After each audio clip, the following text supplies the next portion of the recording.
नमस्कार, यो हो न्यूज 24 टेलिभिजन न्यूज 8 मा स्वागत छ।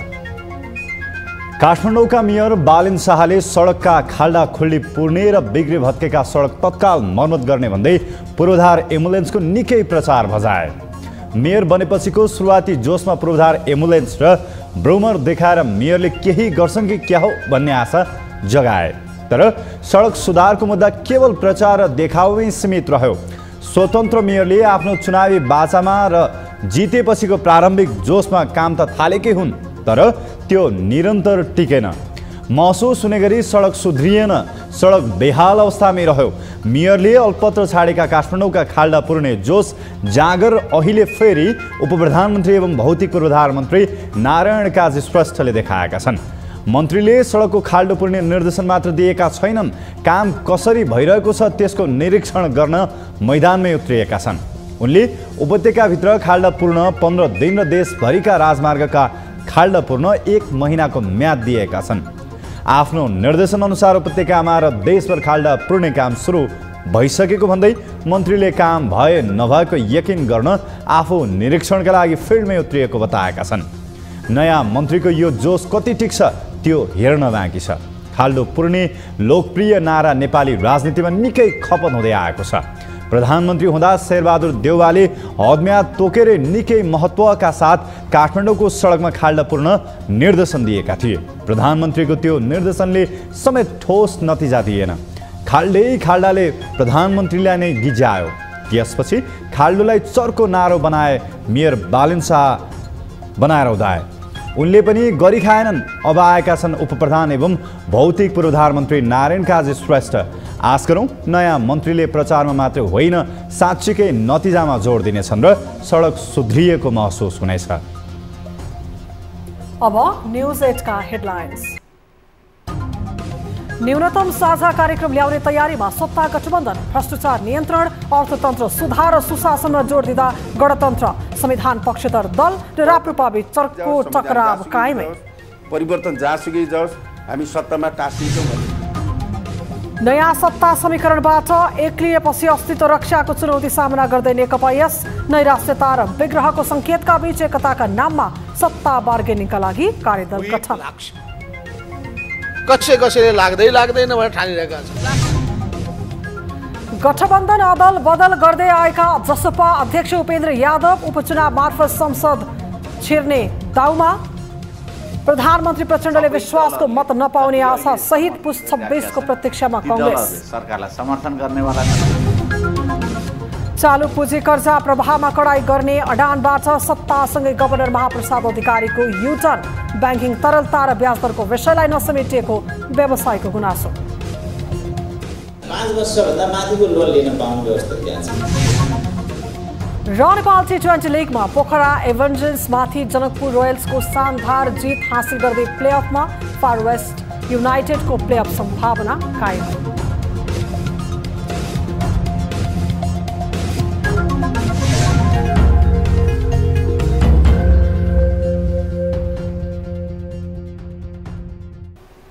हामी निरन्तर न्यूजमा छौं। नेकपा माओवादी केन्द्रका अध्यक्ष पुष्पकमल दाहाल प्रचण्ड नेतृत्वको वर्तमान सरकारमा गणतन्त्रवादीदेखि राजतन्त्रवादीहरू समेटिएका छन्। 10 वर्षे सशस्त्र युद्धको नेतृत्व गरेका माओवादी केन्द्रका अध्यक्ष प्रचण्डलाई राजतन्त्र पक्षधर राष्ट्रिय प्रजातन्त्र पार्टीदेखि भर्खर उदाएका राष्ट्रिय स्वतन्त्र पार्टी, नागरिक उन्मुक्ति पार्टी तथा सिक्के राउत नेतृत्वको जनमत पार्टीले समेत समर्थन गरेका छन्। 7 दलीय गठबन्धनको प्रचण्ड नेतृत्वको सरकारले न्यूनतम साझा कार्यक्रम ल्याउने तयारी गरिरहेको छ। उत्तर र दक्षिण ध्रुवका यी दलहरू सम्मिलित सरकारले कस्तो कार्यक्रम ल्याउला भन्ने यति बेला निकै चासोका विषय बनेको छ। एक रिपोर्ट।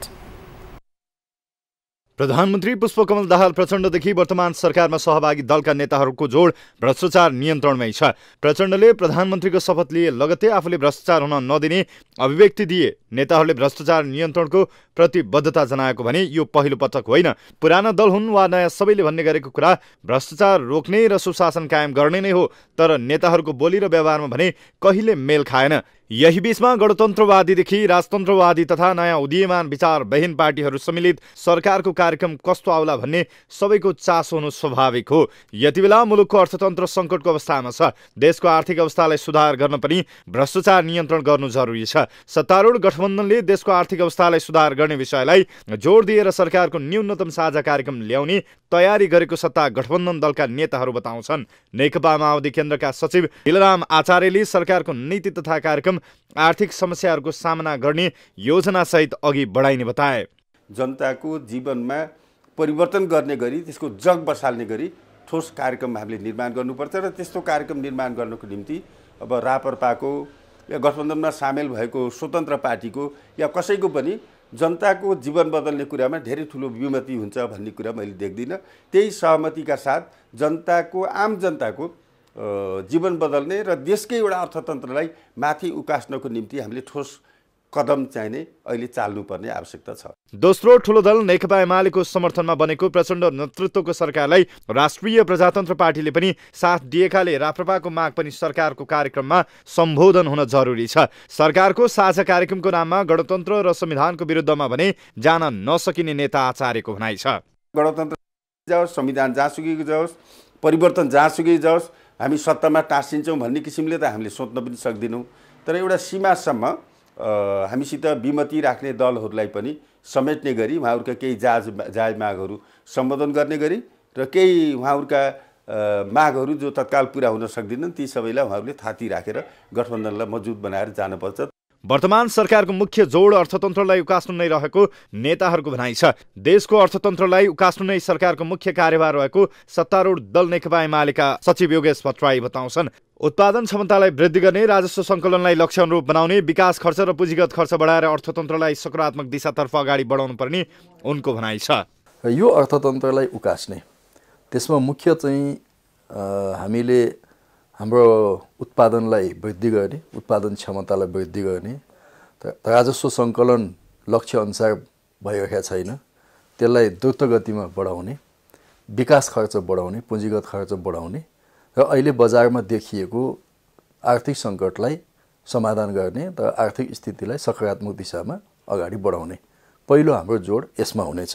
सरकारले समर्थन जनाएको जनता समाजवादी पार्टी जसपा सरकारमा गइसकेको छैन, तर ऊ सरकारमा सहभागिताका लागि सरकारको आगामी कार्यक्रम कस्तो आउँछ भन्ने प्रखाइमै छ। सरकारको नीति तथा कार्यक्रम जनता समाजवादी पार्टीले सामिप्यता देख्नु पर्यो। हाम्रा पार्टीका मूल सिद्धान्त उद्देश्यहरू त्यसमा देखिनु पर्यो। दोस्रो भनेको सत्ता समीकरण अथवा शक्ति सन्तुलन भनौँ, ती शक्ति सन्तुलनको बारेमा मैले निवेदन गरिसकेँ। राष्ट्रपतिदेखि प्रदेश सभाको उपसभामुखसम्म नै मन्त्री परिषदका सदस्य पनि भइहाले। यसरी शक्ति सन्तुलन यो दुईटा चिजमा चित्त बुझ्यो भने हामी सरकारमा सामेल हुने हो। सरकारलाई समर्थन गरेको जसपा मात्र होइन, राप्रपा पनि सरकारमा सहभागी भइसकेको छैन। उसले पनि सरकारमा सहभागिताका लागि सरकारको न्यूनतम कार्यक्रममा आफ्नो एजेन्डाहरू समेटिनुपर्ने जनाएको छ। वर्तमान सत्तारूढ गठबन्धनको समीकरण हेर्दा गणतन्त्र, धर्मनिरपेक्षता र सङ्घीयताबारे फरक फरक धारणा राख्ने दलहरूले कस्ता कार्यक्रम ल्याउलान् त्यो प्रतीक्षाको विषय बनेको छ। न्युज 24 टेलिभिजनका लागि राजनीतिक ब्युरो। उपप्रधान तथा गृहमन्त्री रवि लामिछानेले सरकारले ल्याउने न्यूनतम साझा कार्यक्रम आम नागरिकको विषयलाई पहिलो प्राथमिकतामा राखेर आउने बताएका छन्। बिहिबार मन्त्री परिषदको बैठकपछि सञ्चारकर्मीहरूसँग सरकारले ल्याउने साझा कार्यक्रमबारे बोल्दै सरकारका न्यूनतम साझा कार्यक्रम आम नागरिकको विषयलाई पहिलो प्राथमिकतामा राखेर आउने उनले बताए। गृहमन्त्री लामिछानेले अहिलेको सरकार जनमतको आधारमा बनेको भन्दै जनमतको चाहना पूरा गर्ने गरी कार्यक्रम आउने पनि बताए। उनले सरकारको साझा कार्यक्रममा स्वास्थ्य क्षेत्रको सुधार, टाइम कार्ड लगाएर लाइन लाग्नुपर्ने झन्झटलाई अन्त्य गरेर सेवा प्रभावलाई चुस्त बनाउन र युवा स्वरोजगार सहित विभिन्न नीतिगत कार्यक्रम समेटिने बताए। पहिलो ठाउँमा राखेर आम नागरिकका विषयलाई पहिलो प्राथमिकता राखेर अगाडि बढ्ने भन्ने निर्णय भइसकेपछि त्यसमा विवाद भयो भने त त्यो राजनीतिक दलै भएन नि, होइन? नागरिकलाई सुख दिने हकमा, नागरिकलाई सुविधा दिने हकमा, व्यथितिलाई अन्त्य गर्ने हकमा, भ्रष्टाचारलाई निर्मूल गर्ने हकमा पनि साझा समझदारी बन्न सकेन भने त त्यो राजनीतिक दल नै भएन। त्यसमा हामी सहमत छौँ। लामिछानेले नागरिकलाई सुख र सुविधा दिने हकमा, व्यथितिलाई अन्त्य गर्ने हकमा, भ्रष्टाचारलाई निर्मूल गर्ने विषयमा पनि साझा कार्यक्रम ल्याउने विषयमा सबै दल सहमत रहेको बताए। नेकपा एकीकृत समाजवादी केन्द्रीय सचिवालय बैठकले वाम एकताको लागि कार्यदल गठन गरेको छ। बिहिबार पार्टीको केन्द्रीय कार्यालय आलोकनगरमा बसेको पार्टीको केन्द्रीय 45औं सचिवालयको बैठकले वाम एकताका लागि कार्यदल गठन गरेको उपमहासचिव एवं प्रवक्ता जगन्नाथ खतिवडाले बताए। बिहिबार पार्टीको केन्द्रीय कार्यालय आलोकनगरमा बसेको पार्टीको केन्द्रीय सचिवालयको बैठकले पार्टी महासचिव बेदुराम भुसालको संयोजकत्वमा 4 सदस्यीय वाम एकता सम्बन्धी कार्यदल गठन गरेको हो। कार्यदलमा भुसालसहित गंगालाल तुलाधर, प्रकाश ज्वाला र विजय पौडेल रहेको प्रवक्ता खतिवडाले बताए। कार्यदलले वामपन्थीहरूसँग छलफल र परामर्श गर्ने र वाम एकताका लागि व्यक्ति र संस्थालाई जोड्न सक्ने गरी काम गर्ने जानकारी दिए। बेदुराम भुसाल, गंगालाल तुलाधर, प्रकाश ज्वाला र विजय पौडेल 4 सदस्यीय हाम्रो वाम एकता सम्बन्धी कार्यदल हामीले निर्माण गरेका छौँ, गठन गरेका छौँ। एक कार्यदलले अब सबै वामपन्थीहरूसँग छलफल परामर्श, व्यक्ति र संस्था सबैसँग छलफल गरी उपयुक्त के हुन सक्छ भन्ने निष्कर्षमा पुर्याउने गृह कार्य सुरु गर्नेछ। उपमहासचिव खतिवडाले वर्तमान सरकारलाई समर्थन गर्ने वा नगर्ने भन्ने बारेमा औपचारिक प्रस्ताव नै सरकार पक्षका पार्टीहरूले नगरेको बताएका थिए।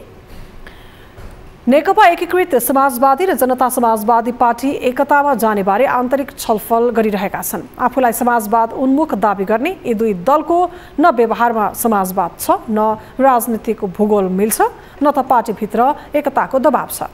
बस संसदमा आकार बढाएर सत्ता बार्गेनिङका लागि यी दुई पार्टीहरू एक हुन लागेको प्रष्टै छ। रिपोर्ट।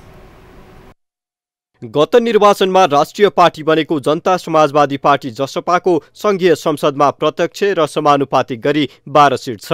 प्रत्यक्षमा 10 सिट जितेको नेकपा एकीकृत समाजवादी राष्ट्रिय पार्टी बन्न सकेन। मत परिणामका आधारमा जसपा संसदको 6औं दल हो भने नेकपा यस 8औं नम्बरमा छ। कमजोर अङ्कगणित हुँदा यी दलहरूलाई सरकार गठनमा खासै वास्ता गरिएन। यद्यपि जसपाले सत्ता गठबन्धनमा सहभागिता भने जनाएको छ। पछिल्लो समय यी दुई दल पार्टी एकता गरेर जाने कसरत गरिरहेका छन्। जनता समाजवादी पार्टी विभिन्न दल, त्यो कुनै एउटा पर्टिकुलर दलको मैले नाम लिइनँ, तर विभिन्न दल, राजनीतिक सङ्गठन, त्यस्तै क्रियाशील भएका अन्य राजनीतिक शक्तिहरूसँग सहकार्य गर्न, एकीकरणै गर्न पनि, संवाद गर्न हामीले माननीय पार्टीका केन्द्रीय कार्यकारिणी समिति सदस्य पूर्व मन्त्री राजेन्द्र श्रेष्ठजीको संयोजकत्वमा समिति नै बनाइसक्यौँ। मधेस केन्द्रित राजनीति गरिरहेको जसपा र राष्ट्रिय राजनीतिमा स्पेस खोजिरहेको नेकपा यसको एकता सुहाउँदो भने देखिँदैन। विगतमा पनि यही अभ्यासमा डाक्टर बाबुराम भट्टराई असफल भए। दुवै पार्टीले आफूलाई समाजवादी पार्टीका रूपमा स्थापित गर्न खोजे पनि यी दुई पार्टीमा नाम बाहेक अन्यत्र समाजवादको बाछिटा समेत देखिँदैन। समाजवादको नाममा चरम अवसरवाद र सत्ता मोह यी दलहरूको विगतले देखाउँछ। नेकपा यसभित्रै एउटा हिस्साले सरकारमा जाने मौका कुरिरहेको छ भने एक हिस्साले एमाले सँगको एकताको आवाज उठाइरहेको छ। सरकारलाई समर्थन जनाइसकेको जसपा भागभण्डामा चित्त बुझे सरकारमा जान तम तयार छ। यसर्थ नेताहरूले कार्यगत र सैद्धान्तिक एकरूपताको लेप लगाए पनि यो एकताको जरो नितान्त आकार वृद्धिको चाहना जस्तो देखिन्छ। होइन, हामी वामपन्थी धारमा रहेका सबैलाई एकताबद्ध बनाउने हाम्रो नेतृत्वदायी भूमिकालाई पहल कदमीलाई अगाडि बढाउने छौँ। त्यो जसपा मात्र होइन, अरू दलहरू पनि संलग्न हुन सक्छन्, व्यक्तिहरू पनि, साना समूहहरू पनि हुन सक्छन्। अब हामी यो दिशामा अगाडि बढ्नेछौँ। दुई दल एक भएको खण्डमा 22 सिट सहित उनीहरू संसदको चौथो र निर्णायक शक्ति बन्नेछन्। चौथो शक्तिका रूपमा सरकारमा बार्गेनिङ पावर बढ्नेछ। तर हाल गठबन्धनको सरकार निर्माणको केन्द्रमा रहेको एमाले अध्यक्ष ओलीसँग जसपा अध्यक्ष उपेन्द्र यादव र नेकपा यसका अध्यक्ष माधव नेपालको सम्बन्ध राम्रो छैन। संसदमा आकार बढाएर सत्तारोहण गर्ने उपेन्द्र माधव रणनीतिमा ओली पहिलो बाधक बन्ने देखिन्छ। यसप्रति जानकार रहेका उपेन्द्र माधव किन एकतामा जान चाहे रहेका हुन् अर्को बहसको विषय बन्न सक्छ। न्युज 24 टेलिभिजनका लागि टिभी जर्नलिस्ट सुजन चालिसे, काठमाडौँ। हामी निरन्तर न्युजमा छौँ। नयाँ सत्ता समीकरणबाट एक्लिएको नेकपा एकीकृत समाजवादीलाई यति बेला आफ्नो अस्तित्व रक्षाको चुनौती छ। राष्ट्रिय राजनीतिबाट पाखा लाग्दै गएपछि पार्टी पङ्क्तिमा नैराश्यता र विग्रहको सङ्केत देखा परेको छ। नेकपा एमालेसँग छुट्टिने बेला अध्यक्ष माधव नेपालको हात समातेर अघि बढेकी सचिव रामकुमारी झाँक्रीले नै नेतृत्वप्रति आलोचना गर्न थालेकी छन्। एक रिपोर्ट। बुधबार नेकपा एकीकृत समाजवादीका अध्यक्ष माधव कुमार नेपालले राष्ट्रिय पार्टी नभए पनि पार्टीको व्हिप लाग्ने भन्दै सांसदहरूप्रति चेतावनीपूर्ण प्रहार गरे। उनको यो अभिव्यक्तिले पनि के प्रश्न हुन्छ भने नेकपा यसमा यति बेला असन्तुष्टिको आगो दन्केको छ। राजनीतिक रूपमा पाखा लाग्दै गएको नेकपा यसमा यति बेला राजनीतिक भविष्य नदेखेर पार्टीभित्रका कतिपय नेताहरू पुरानै घरमा फर्किने लयमा देखिएका छन्। यस्तोमा अध्यक्ष नेपाल पार्टीलाई एक ढिक्का राख्न र अस्तित्व रक्षाको दबावमा छन्। निर्वाचनमा पार्टीलाई अपेक्षाकृत नतिजा दिलाउन नसकेका अध्यक्ष नेपाललाई सहकर्मीबाटै एक्लिने भएछ। व्हिप लाग्छ, कसैले लाग्दैन भनेर ठानिरहेका छन्, लाग्छ। पछिल्लो समय राष्ट्रिय राजनीतिबाट पाखा लाग्दै गएको नेकपा यसको भविष्यलाई लिएर राजनीतिक वृत्तमा यति बेला नयाँ बहस सुरु भएको छ।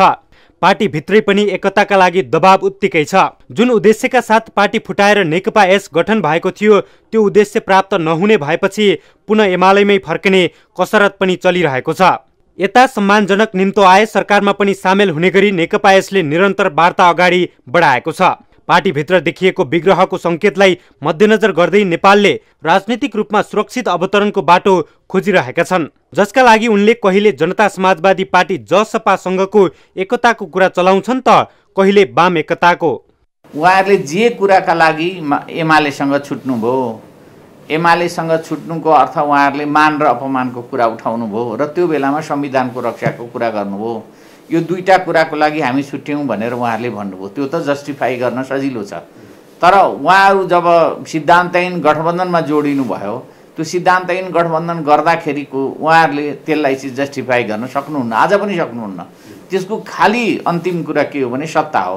अब सत्तामा माधवजीहरू जान सक्ने स्थिति अहिले देखिएन। अवस्था जे भए पनि नेकपा यसका लागि राजनीतिक पुनरावृत्ति यति सहज छैन।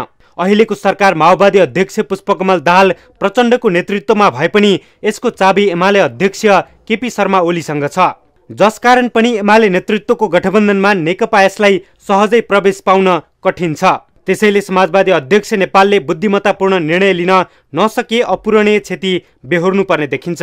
न्युज 24 टेलिभिजनका लागि क्यामेरामा कान्छा डङ्गोलका साथमा टिभी जर्नलिस्ट शीतल रिजाल, काठमाडौँ।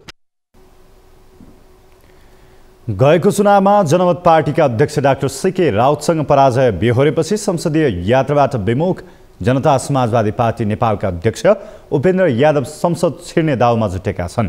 एमाले गठबन्धनसँग मिलेर चुनाव लडेका यादव सत्ता मोहकै कारण निर्वाचन लगत्तै एमालेसँगको गठबन्धन नरहने बताएका थिए, तर सत्ता एमालेकै पोल्टामा आयो। एमालेको पोल्टामा आएपछि यादव पुनः संसद छिर्ने दाउमा छन्। एक रिपोर्ट।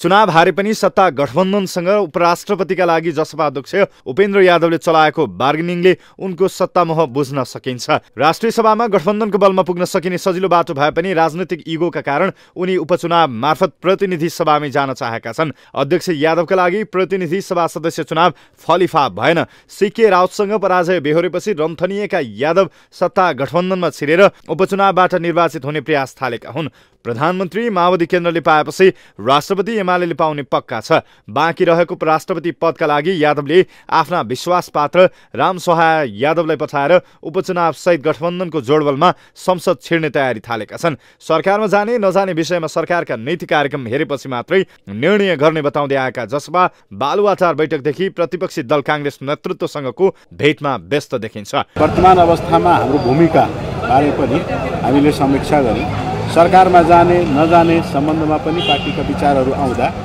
सरकारको नीति तथा कार्यक्रमलाई अध्ययन गरी र सरकारले गर्न थालेको शक्ति बाँडफाँड विषयलाई ध्यानमा केन्द्रित राखेर मात्र सरकारमा सामेल हुने, अन्यथा बाहिरबाटको सरकारको समर्थन त जारी नै रहनेछ भन्ने हामी निर्णय गर्यौं। पार्टी प्रवक्ताले सरकारमा जाने निर्णय नभएको बताइरहँदा यादवले गठबन्धन बैठकमा पुगेर आफ्नो माग प्रष्ट राखेका छन्। यादवले आफ्नो पार्टीको उपराष्ट्रपतिमा दाबी रहेको प्रष्ट पारिसकेका छन्। उपराष्ट्रपतिमा पठाउने तयारी स्वरूप उनले 12-2बाट निर्वाचित राम सहायलाई, अशोक राई र राजकिशोर यादवलाई पन्छाएर संसदीय दलको नेता नै बनाएका छन्। राष्ट्रपति र उपराष्ट्रपति फरक फरक लिङ्ग वा समुदायको हुने, यस संविधान बमोजिम राष्ट्रपति र उपराष्ट्रपतिको निर्वाचन फरक फरक लिङ्ग वा समुदायको प्रतिनिधित्व हुने गरी गर्नुपर्नेछ। संविधानको धारा 70मा भनिएको छ, राष्ट्रपति र उपराष्ट्रपतिमा एक महिला र अर्को पुरुष हुनैपर्ने तथ्यलाई बाहिर जसरी विश्लेषण गरिँदै आएको छ, त्यसलाई वा शब्दबाट छुट्याएर दुवैमा पुरुष भए पनि फरक समुदायको भनेर लैजाने सम्भावना छ। अहिले एमालेबाट राष्ट्रपतिका लागि सुभाष नेम्बाङ नै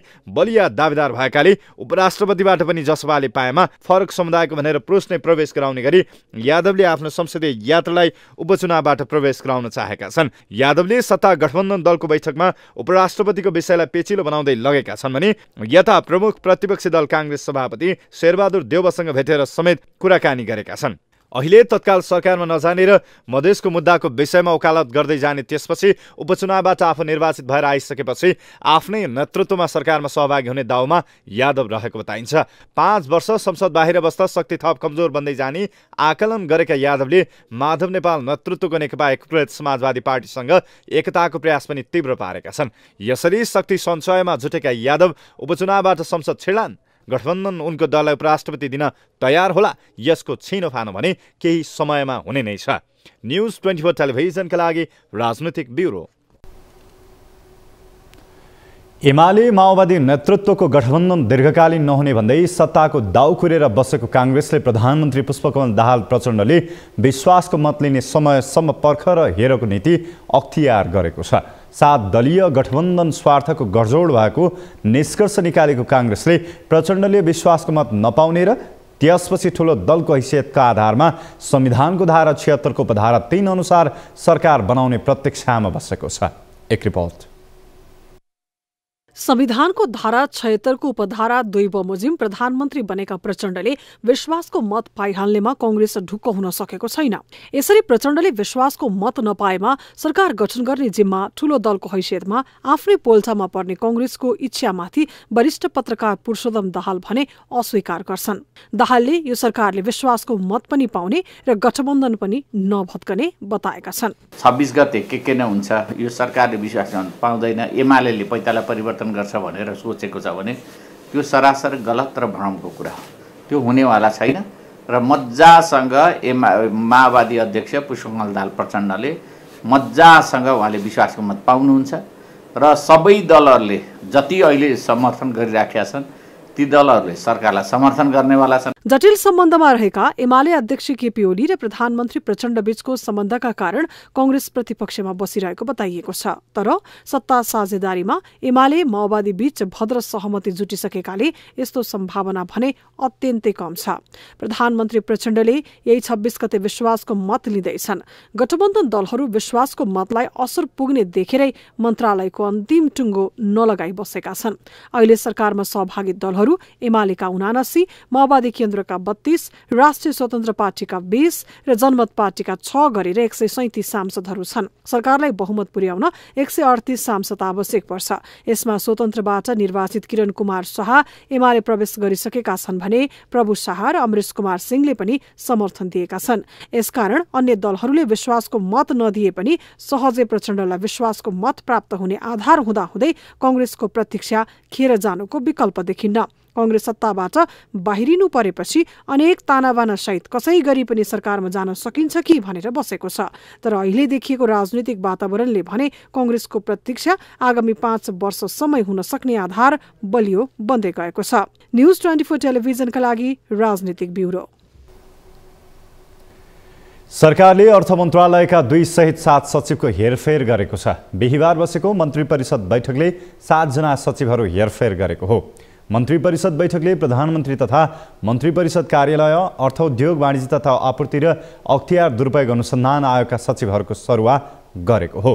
अर्थ सचिवमा तोयम रायलाई ल्याइएको छ भने राजस्व सचिवमा डाक्टर रामप्रसाद घिमिरेलाई ल्याइएको प्रधानमन्त्री कार्यालयले जनाएको छ। राय यसअघि उद्योग वाणिज्य तथा आपूर्ति सचिव थिए भने घिमिरे अख्तियार दुरुपयोग अनुसन्धान आयोगमा थिए। प्रधानमन्त्री तथा मन्त्री परिषद कार्यालयमा रहेका कानुन सचिव धनराज गेवालीलाई कानुन मन्त्रालयमा सरुवा गरिएको छ। कानुन सचिव उदयराज सापकोटालाई प्रधानमन्त्री तथा मन्त्री परिषद कार्यालयमा सरुवा गरिएको छ। यस्तै प्रधानमन्त्री तथा मन्त्री परिषदको कार्यालयका सचिव मधु मरासिनीलाई उद्योग वाणिज्य तथा आपूर्ति मन्त्रालयको वाणिज्यमा सरुवा गरिएको छ। न्युजहरू अझै बाँकी छन्, अब पालो ब्रेकको।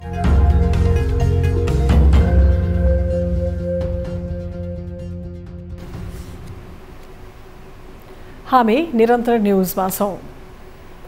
तराई क्षेत्रका धेरै ठाउँमा अहिले यातायातका साधनको पर्याय बन्दै गएको छ अटो रिक्सा। विद्युत र पेट्रोलबाट चल्ने अटो रिक्सा बर्दियामा पनि छन्।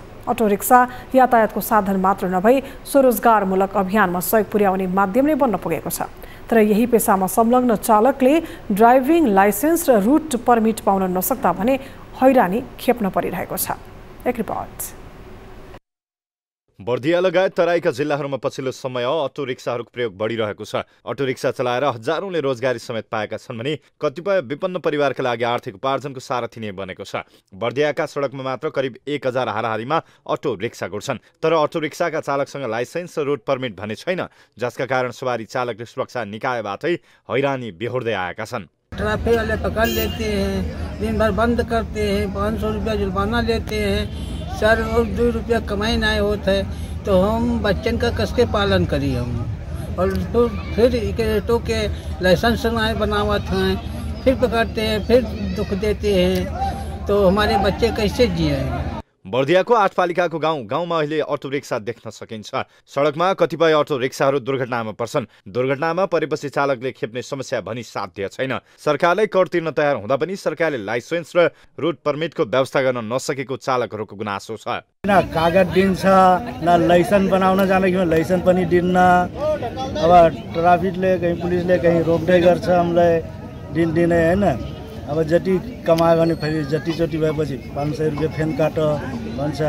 अब दिनमा 500 रुपियाँ उता कटाउने कि यतातिर हामी आफ्नो बालबच्चालाई पाल्ने। बेला बखतमा अटो रिक्सा चालकहरूलाई जम्मा गरेर कानुनी कुराहरू सिकाए पनि रुट पर्मिटमा नगरपालिका र लाइसेन्सको काममा यातायात कार्यालय बाँकेले तदारुकता नदेखाएको जिल्ला ट्राफिक प्रहरीले जनाएको छ। ट्राफिक रुलको बारेमा नथाहा भएको र यिनको सामान्यतया यिनको कसैको बिल बुक लाइसेन्स त अधिकांशको छैन। त्यो नभएको हुनाले र स्थानीय सरकारले पनि कुरालाई एउटा आफ्नो समस्याको रूपमा लियोस् भनेर यसको हल कसरी समाधान गर्न सकिन्छ, अथवा यो पेसामा उमेरकोले त्यो उसको शारीरिक अवस्थाले साथ नदिने त्यस्तो व्यवसाय छन्, त्यो व्यवसाय छोडेर अरू कुनै लागोस्। बर्दियाको गुलरिया नगरपालिकाले अटो रिक्सा सञ्चालनका लागि कार्यविधि बनाएर छलफल अगाडि बढाएको थियो। रुट पर्मिटका लागि नगरपालिकाले कार्यविधि निर्माण गरे पनि अटो रिक्सा सञ्चालनका लागि यातायात कार्यालयले लाइसेन्सको व्यवस्था गर्नुपर्ने नगरपालिकाको भनाइ छ। नगरपालिकाले तपाईँको चाहिँ यो कार्यविधि चाहिँ उहाँहरूको रुट पर्मिटको सम्बन्धी चाहिँ उहाँहरूको दर्ताका विषयमा चाहिँ हामीहरूले डिजाइन गरेका छौँ र चाहिँ यसलाई हामीहरूले 1 हप्ताभित्र पास गर्नेछौँ। पास गरिसकेपछि नगरपालिकाबाट जुन उहाँहरूले सिकाउने रेकमेन्डेसन छ त्यो चाहिँ क्लियर भइहाल्छ। अब बिलबुकको विषय जुन छ त्यो चाहिँ अब यातायातसँग सम्बन्धित चिज हो। स्थानीय स्तरमा राम्रो यातायातको साधन र रोजगारीको स्रोत बनेको अटो रिक्सालाई नियमन गर्न सक्ने हो भने यसले केही हदसम्म बेरोजगारी समस्या समेत हल हुने देखिन्छ। सरकारले अटो चालकहरूलाई लाइसेन्सको व्यवस्था गर्न नसक्दा स्थानीय अटो चालकहरूले जसरी आफ्नो अटो सञ्चालन गर्दै आइरहेका थिए झन् पछि झन् दुःख बेहोर्दै जानु परेको तितो यथार्थ छ। त्यसैले पनि सरकारले यस्ता कुराहरूलाई सम्बोधन गरेर तत्काल अटो चालकहरूलाई पनि लाइसेन्स र अटोको नम्बर प्रदान गर्नुपर्ने जरुरी देखिएको छ। न्युज 24 टेलिभिजनका लागि ज्योतिपन्थी, बर्दिया। काठमाडौँ महानगरमा सबैभन्दा ठूलो समस्या बनेको छ सवारी पार्किङ। राजधानीभित्र कहाँ आवासीय र कहाँ व्यावसायिक प्रायोजनका केन्द्र बनाउने भन्ने अहिले पनि अन्योलनै छ। सहरभित्र जतासुकै अनुमति दिएका व्यावसायिक केन्द्रहरू छन्, तर ती व्यावसायिक क्षेत्रमा पुग्नेहरूका लागि उचित सवारी पार्किङको व्यवस्था छैन। महानगरले पछिल्लो पटक दरबार मार्गमा पनि पार्किङ गर्न निश्चित गरेपछि अहिले त्यहाँका व्यवसायी आक्रोशित बनेका छन्। एक रिपोर्ट।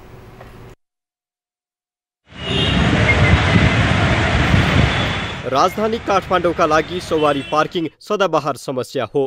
आफ्नै निजी सवारी साधन लिएर राजधानीका मुख्य सहरहरूतर्फ जानेले भोग्ने सबैभन्दा ठूलो समस्या नै पार्किङको हुन्छ। विगतदेखि नै नीति र दूरदर्शी योजना नहुँदा जताततै खुलेका व्यावसायिक क्षेत्रहरूमा भइरहेका पार्किङप्रति अहिले महानगरले कडाई गर्दै आएको छ। जथाभावी गरिने पार्किङकै कारण प्राय काठमाडौँ उपत्यकामा सवारी जामको समस्या पनि उत्तिकै हुने गर्छ। राजधानीको पार्किङलाई व्यवस्थापन गर्ने भनेर विभिन्न प्रयासहरू हुँदै आए पनि तिनले खासै सफलता पाउन सकेका छैनन्। राजधानीको मुख्य व्यापारिक केन्द्र न्यू रोड, महाबौद्ध लगायतको पार्किङ समस्या समाधान गर्न भनेर महानगरले खुल्ला मञ्चमा भूमिगत पार्किङ बनाउने योजना ल्याए पनि यो सुरुवातदेखि नै विवादमा पर्दै आएको छ। केही समय यता राजधानीका विभिन्न स्थानमा महानगरले अवैध भन्दै सडक किनारामा गरिने पार्किङ पनि हटाइरहेको छ। यही क्रममा दरबार मार्गमा गरिँदै आएको एकतर्फी पार्किङ पनि महानगरको निशानामा परेको छ। महानगरले दरबार मार्गमा एकतर्फी गरिँदै आएको सवारी पार्किङ हटाइदिएपछि यहाँका व्यवसायीले आपत्ति जनाएका छन्। यस विषयमा उनीहरूले काठमाडौँ उपत्यका ट्राफिक प्रहरी महाशाखामा ध्यानाकर्षण पनि गराएका छन्। पार्किङ भयो भने कस्टमर त अभियसली घट्छ, अनि अब गरेर खाने मान्छेलाई त गाह्रो हुन्छ नि त। अब स्टाफहरूलाई पनि गाह्रो हुन्छ। अब कस्टमर नभएपछि स्टाफहरू बढी हुन्छ। अब धेरै जति कस्टमर भयो त्यति स्टाफहरू चाहियो। अब कस्टमर नभएपछि स्टाफहरू हुँदैन। अब काम गर्नेलाई नि गाह्रो, अब ओनरहरूलाई पनि गाह्रो भयो नि त।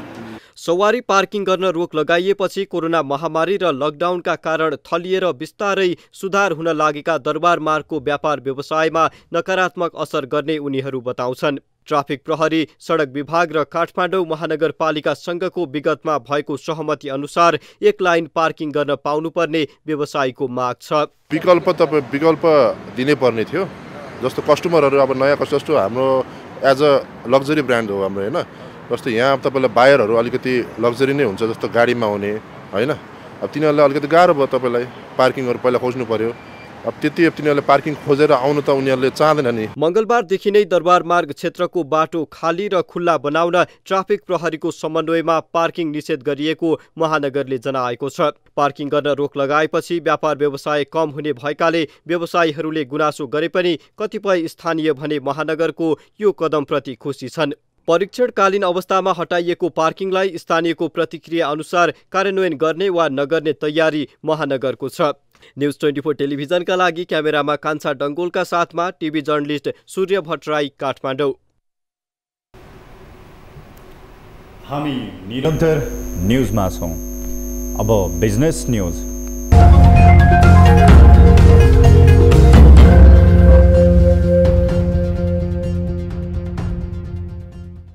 राजधानीको भ्रिकुटी मण्डपमा 17औं अन्तर्राष्ट्रिय फुटवेयर औद्योगिक मेला सुरु भएको छ। 3 दिनसम्म सञ्चालन हुने मेलाको राष्ट्रपति विद्यादेवी भण्डारीले बिहिबार उद्घाटन गरेकी हुन्।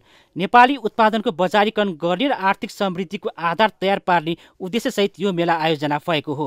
राष्ट्रपति विद्यादेवी भण्डारीले स्वदेशी उत्पादन बढाउन लगानी पनि बढाउनु पर्ने बताएकी छिन्। फुटवेयर म्यानुफ्याक्चरर्स एसोसिएसन अफ नेपालले आयोजना गरेको मेलामा कुल 170 स्टल रहेका छन्। स्वदेशी तथा विदेशी उत्पादनका जुत्ता प्रदर्शनीमा राखिएको छ। मेला संयोजक सुरज बन्जाडेका अनुसार मेलामा 40 विदेशी कम्पनीका जुत्ता पनि छन्। आयोजकका अनुसार ब्रान्ड अनुसार ग्राहकका लागि 40% छुटको समेत व्यवस्था गरिएको छ।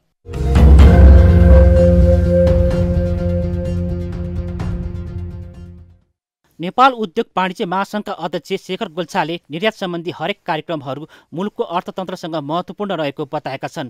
नेपाल निर्यात परिषदको 25औं वार्षिक साधारण सभा तथा 7औं निर्यात दिवसका अवसरमा बिहिबार काठमाडौँमा आयोजित निर्यातयोग्य वस्तुहरूको मेला तथा प्रदर्शनी उद्घाटन गर्दै गोल्छाले अहिले रेमिट्यान्सको भरमा मात्रै अर्थतन्त्र चलिरहेको अवस्थामा निर्यात सम्बन्धी हरेक कार्यक्रमहरू महत्त्वपूर्ण हुनुपर्ने बताएका हुन्। उनले सरकारले निर्यातलाई बढावा दिने हरेक कार्यक्रमका साथै आवश्यक नियमावली बनाए पनि निर्यातकर्ताले सुविधाहरू नपाएको गुनासो गरेकाले छिट्टै यसलाई सम्बोधन गर्नुपर्ने बताएका छन्। गोल्छाले महासङ्घको भिजन पेपरमा पनि निर्यात बढाउँदै उत्पादनमुखी अर्थतन्त्र निर्माणमा जोड दिएको जानकारी दिए।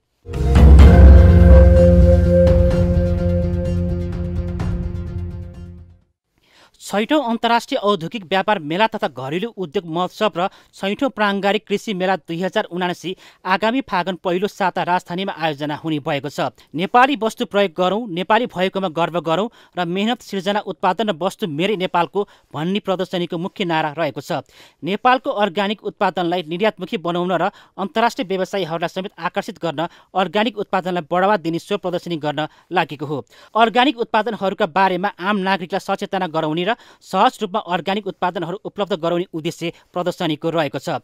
प्रदर्शनीमा नेपालका सबै प्रदेश र जिल्लाका उद्यमीहरू, उपयुक्त प्रविधि प्रयोगकर्ताहरू र भारत, पाकिस्तान, बङ्गलादेश लगायत सार्क मुलुक तथा चीनको सहभागिता रहने महासङ्घले जनाएको छ। प्रदर्शनीमा 200 वटा स्टलको व्यवस्था हुने र 2 लाखभन्दा बढी अवलोकनकर्ताहरूले मेलाको अवलोकन गर्ने अपेक्षा गरिएको छ। 7 करोड रुपियाँभन्दा बढीको आर्थिक कारोबार हुने प्रक्षेपण गरिएको छ।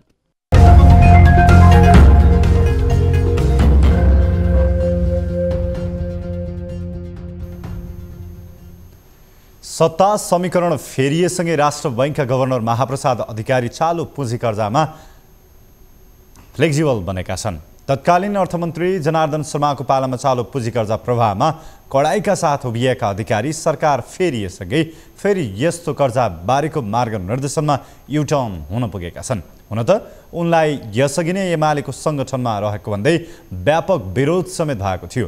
यस्तो तथ्यलाई अस्वीकार गर्दै आएका उनी व्यावसायिक प्रयोजनका लागि मात्रै दिइने चालु पुँजी कर्जाको दुरुपयोग रोक्ने अडानबाट एकाएक मोडिएका छन्। एक रिपोर्ट। चालु पुँजी कर्जा सम्बन्धी गाइडलाइन यो एब्रप्टली ल्याएको होइन। मलाई सम्झना छ 2078 पुस 15 गते बजारमा जारी गरिएको। त्यत्रो समय कन्सल्टेसनमा लगेर फिडब्याक सहित हामीले ल्याएका हौँ। त्यसमा प्रशस्त ट्रान्जिसनलका व्यवस्थाहरू गरिएको छ। इभन कसैलाई हायर अमाउन्टको चाहिँ वर्किङ क्यापिटल चाहिन्छ, कसैको वर्किङ क्यापिटल पर्मानेन्ट नेचरको छ भने 5 वर्षभन्दा माथिको लोन लिन पाउने व्यवस्था त्यहाँ छ। अधिकारी आफैले कुनै बेला यस्तो अभिव्यक्ति दिने गर्थे। चालु पुँजी कर्जाको तत्काल समाधान हुन नसक्ने स्थितिलाई नियमन गर्न समय चाहिने बताउने गरेका उनी अर्थमन्त्रीमा एमालेका विष्णु पौडेल आएपछि एकाएक परिवर्तन भए। निजी क्षेत्रको दबाव र ऋणीसँग समेत छलफल गरेर निर्णय गर्नुपर्ने बताउने अधिकारी अर्थमन्त्री पौडेलसँगको छलफलपछि चालु पुँजी कर्जा मार्ग निर्देशनलाई संशोधन गर्न तयार मात्र भएनन्, छलफलको 1 घण्टामै संशोधन पनि गरे। संशोधनमा नेपाल राष्ट्र बैंकले चालु पुँजी कर्जा सम्बन्धी मार्गदर्शन 2079 ले तोकेको सीमाभन्दा बढी कर्जा प्रयोग गर्ने ऋणीलाई उक्त सीमाभित्र ल्याउनका लागि 2.5 वर्षको समय दिएको छ। गएको कार्तिकमा जारी भएको मार्गनिर्देशनपछि अर्थतन्त्रको आकार खुम्चिएको भन्दै आयात पनि घटाइयो। आयात घटेसँगै ब्याङ्किङ प्रणालीमा अधिक तरलता भएको अवस्थामा राष्ट्र बैंकले ल्याएको उक्त नीतिमा आधारित भएर ब्याङ्कहरूले आँखा चिम्लिएर चालु पुँजी कर्जा प्रवाह गरेका थिए। त्यसको प्रयोग कहाँ र कसरी भयो भन्ने अनुगमन र नियमन कुनै निकायले गर्न सकेन। गभर्नर अधिकारीले एउटै व्यापारिक घटनाले ब्याङ्किङ कर्जा सुविधा अत्याधिक लिँदा अर्थतन्त्रमा जोखिम बढेको बताउन भ्याएका थिए। प्रोपर विश्लेषण हुनुपर्यो, उद्देश्य त्यति हो। त्यहाँभन्दा बेसी कुरो त्यहाँभित्र केही पनि छैन। व्यावहारिक कुराहरूलाई हामीले सल्टाएका पनि छौँ धेरै हदसम्म। 4 वर्षसम्मको ट्रान्जिसन छ कुनै कुनै प्रोभिजनमा, कुनैमा 1 वर्षको छ। यति हुँदाहुँदै पनि व्यावहारिक समस्या छन् कि भनेर हामीले कार्यान्वयन भएको 1 महिनापछि ब्याङ्करहरूलाई सोधेका छौँ, तपाईहरुले कस्ता कर्जामा यो व्यावहारिक समस्या देख्नु भएको छ। अहिले वाणिज्य ब्याङ्कहरूको कुल ऋण लगानी 42 खर्ब 20 अर्ब रुपैयाँ छ। त्यसमध्ये 37% अर्थात् करिब 16 खर्ब रुपैयाँ चालु पुँजी प्रकृतिको कर्जा छ। व्यावसायिक प्रयोजनका लागि मात्र दिने यस्तो कर्जाको दुरुपयोग भएको अनुमान राष्ट्र बैंकको थियो। 3 साता अघिसम्म वित्तीय व्यथितिको सुधारका लागि कडा व्यवस्था सहितको मार्गदर्शनबाट पछि नहट्ने गभर्नरको अडान बदलिनुलाई राष्ट्र बैंक जस्तो संस्थामा कतै राजनीतिले डेरा जमाएको त छैन भन्ने आशंका उब्जाएको छ। राष्ट्र बैंकको संशोधनपछि चालु पुँजी कर्जा शीर्षकमा बैंक तथा वित्तीय संस्थाबाट ऋण लिएर त्यसको गलत प्रयोग गरिरहेका ऋणीहरूलाई केही राहत त मिलेको छ। तर पनि उद्योगीहरूले चालु पुँजी कर्जा सहित ब्याङ्किङ तरलता र ब्याज दरको विषयलाई नसमेटिएको बताएका छन्। अब यसलाई कार्यान्वयन गर्दै जाँदा पनि कमी कमजोरीलाई सुधार गर्छौँ भनेर उहाँले प्रतिबद्धता जारी गर्नु भएको छ। अहिलेको हाम्रो सबभन्दा ठुलो समस्या भनेको तरलताको अभाव हो। यो चालु पुँजी कर्जाले तरलतालाई केही फरक पर्दैन र ब्याज दर वृद्धि हो हाम्रो सबभन्दा ठुलो समस्या। र यो जुन अहिले हामीले पुस मसान्तमा तिर्नुपर्ने पैसा जुन छ त्यसलाई हामीले अलिकति समय देऊ भने हो। व्यवसायको दबावपछि संशोधन गर्न तारन्तार तत्कालीन अर्थमन्त्री जनार्दन शर्माले प्रयास भने नगरेका होइनन्। यी र यस्तै विषयमा उनीहरू बीचको विवाद अदालतसम्म पुगेको छ। तर आफ्नो अडानबाट तलमाथि नगर्ने भनी बसेका अधिकारीको अहिलेको सक्रियताले भने ब्याङ्किङ क्षेत्रमा मात्र नभई राजनीतिक क्षेत्रमा समेत तरङ्ग पैदा गरिदिएको छ। कांग्रेस नेतृत्वको सरकारले एम अधिकारी गभर्नरै भएको भन्दै लगाएको आरोपको पुष्टि मात्र भएको छैन। यसले अर्थतन्त्र सुधारमा गरिने प्रयास फगत राजनीतिका खातिर प्रभावकारी बन्न सक्दैन भन्ने तथ्यलाई पनि उजागर गरिदिएको छ। न्युज 24 टेलिभिजनका लागि बिजनेस ब्युरोको रिपोर्ट। न्युजहरू अझै बाँकी छन्। अब पालो ब्रेकको।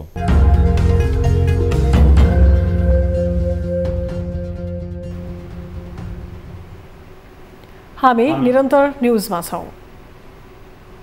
अब स्पोर्ट्स न्युज।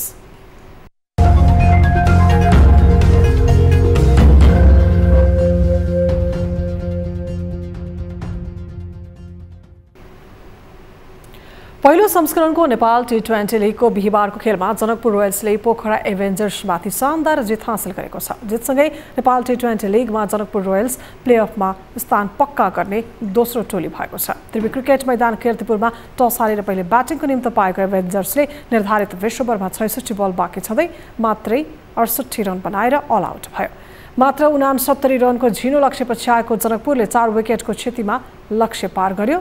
सराफुद्दिन अशरफले 37, कप्तान ट्रेवेन ग्रिफ्थले 17 रन जोड्दा पवर सराफ नट आउट 4 रन जोड्न सफल भए। यस्तै राजेश पुलामीले नट आउट 1 तथा हसन परियाञ्जल 1 रनमा पेभिलियन फर्किएका थिए। बलिङतर्फ कुशल मल्लले 3 तथा असिस्ता फर्नान्डोले 1 विकेट लिएका थिए। 9 खेलमा 12 अङ्कसहित जनकपुर अङ्क तालिकाको दोस्रो स्थानमा रहेको छ भने 6 अङ्कसहित पोखरा तालिकाको 5औं स्थानमा झरेको छ। यस्तै बिहिबारको अर्को खेलमा काठमाडौँलाई 84 रनले पराजित गर्दै फार वेस्ट युनाइटेडले प्लेअफ सम्भावना कायमै राखेको छ। फार वेस्टले दिएको 198 रनको लक्ष्य पछ्याएको काठमाडौँ 20 ओभरमा 9 विकेट गुमाएर 114 रनमा समेटियो।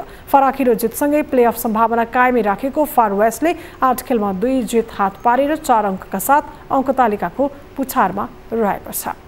हामी निरन्तर न्युजमा छौं। अब 24 वेदर।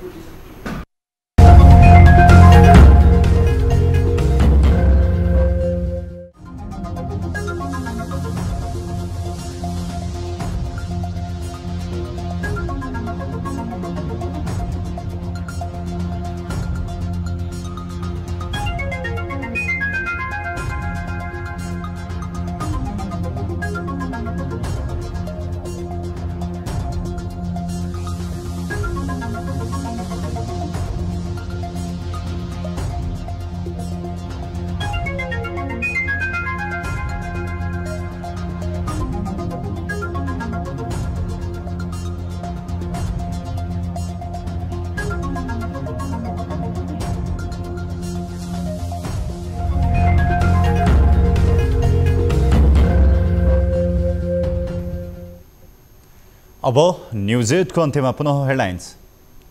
न्यूनतम साझा कार्यक्रम ल्याउने तयारीमा सत्ता गठबन्धन, भ्रष्टाचार नियन्त्रण, अर्थतन्त्र सुधार र सुशासनमा जोड दिँदा गणतन्त्र, संविधान पक्षधर दल र राप्रपाबीच चर्को टकराव कायम। संविधान जहाँसुकै जाओस्, परिवर्तन जहाँसुकै जाओस्, हामी सत्तामा टाँसिन्छौँ। नयाँ सत्ता समीकरणबाट एक्लिएपछि अस्तित्व रक्षाको चुनौती सामना गर्दै नेकपा यस नैराश्यता र विग्रहको सङ्केतका बीच एकताको नाममा सत्ता बार्गेनिङका लागि कार्यदल गठन। व्हिप लाग्छ, कसैले लाग्दैन भनेर ठानिरहेका छन्।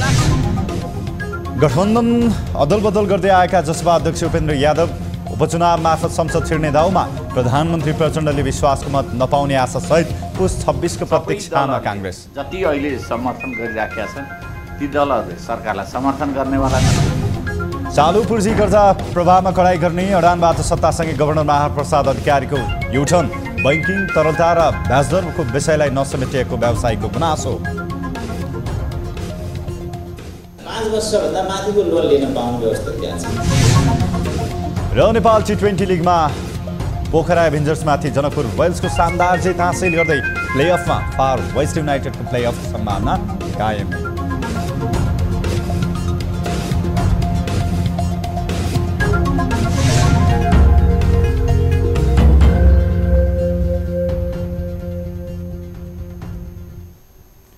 न्युज 8 अहिलेलाई यति नै। जाँदा जाँदै ताली र गालीका लागि हामीले सोधेको प्रश्नको नतिजा यसपछि प्रसारण हुने कार्यक्रम सीधा कुरा जनतासँगमा हेर्न नभुल्नुहोला। थप न्युजका लागि हाम्रो वेबसाइट www.news24nepal.com हेर्नुहोला। साथै हामीलाई फेसबुक, ट्विटर र युट्युबमा पनि फलो गर्न सक्नुहुनेछ। यस्तै मोबाइल, भाइबर र इमेलबाट 24 हेल्प डेस्कमा कुनै समस्या या गुनासो छन् भने सम्पर्क गर्न सक्नुहुनेछ। अहिलेलाई बिदा दिनुहोस्। हामी निरन्तर न्युजमा छौं। नमस्ते।